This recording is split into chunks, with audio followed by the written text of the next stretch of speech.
In this little evaluation video, I'm going to be comparing my article, which we've made as a group for Inside Media magazine, to an article that's taken from February 2012 edition of Q magazine. First of all, I just want to state that our article was for a more informed, more highly educated, more sophisticated sort of magazine, such as Sight of Sound, whereas this is a more mass market indie music magazine. However, the two do have similarities in terms of article structure, layout, and the genre itself. So, as you can see, this article from Q has on the left-hand side page a full-frame photo of Lana Del Rey, and on ours we have a full-frame photo on the right-hand side of Jersey Bud. These are the two main features, one left on the article on the left and within our documentary signed on the right. We've also done similar things, as in on our left-hand side, on their right-hand side, we have background block colours, which are separate from the image itself, and therefore there's more of a contrast between the two pages. Also, the two similarities are that we have the Inside Media page and issue date in the bottom corner. Further than that, we decided to pick out Right Place, Right Time, which is a quote from Jersey Bud during his interview, and spread it across the two pages. This is what Q decides not to do. They pick out pull quotes, however they're put down here. We picked up two pull quotes here and at the top right, on the right hand side page here. We decided to spread this across the two page as it draw your eye more out of the image, and it made you wanted to read in about what the quote's about, which is then explained further within the article itself. We also put another pull quote here to put some more interest into the image, and we felt that this quote, the audience members have opportunities to immerse themselves in the indie music scene, just shows how important an active and participative audience is. So rather than this conventional kind of mean of keeping them separate on separate pages, we've gone with just the merger here.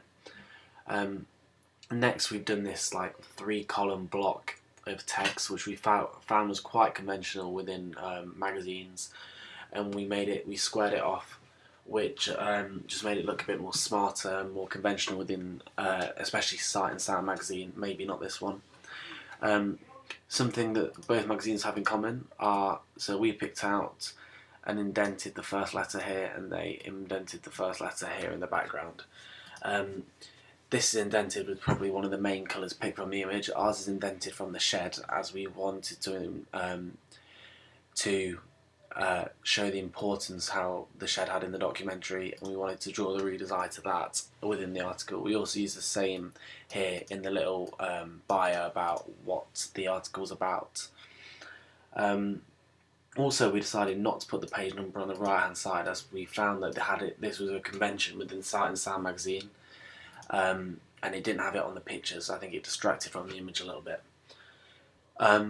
Also, the way the articles wrote is obviously different, because this magazine here is for the more mass market and ours is for the more sophisticated audience. So ours is more about the film in terms of the form of it, the genre and the structure, whereas this article is more about the actual means of what it is, and more a review, whereas is more of an information and explaining about the documentary itself.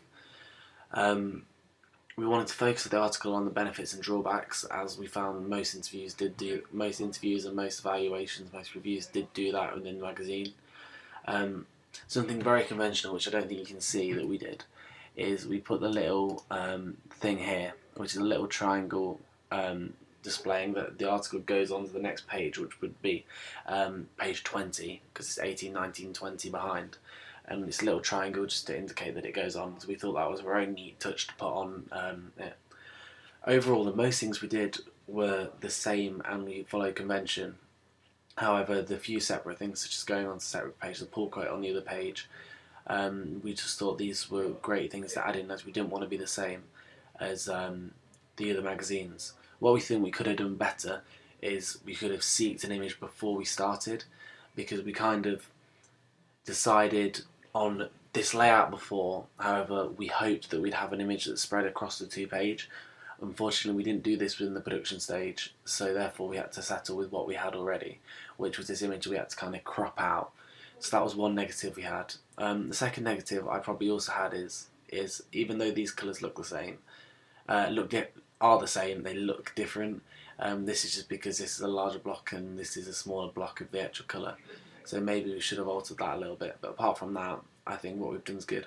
And it's a nice piece of work that would fit into the magazine perfectly.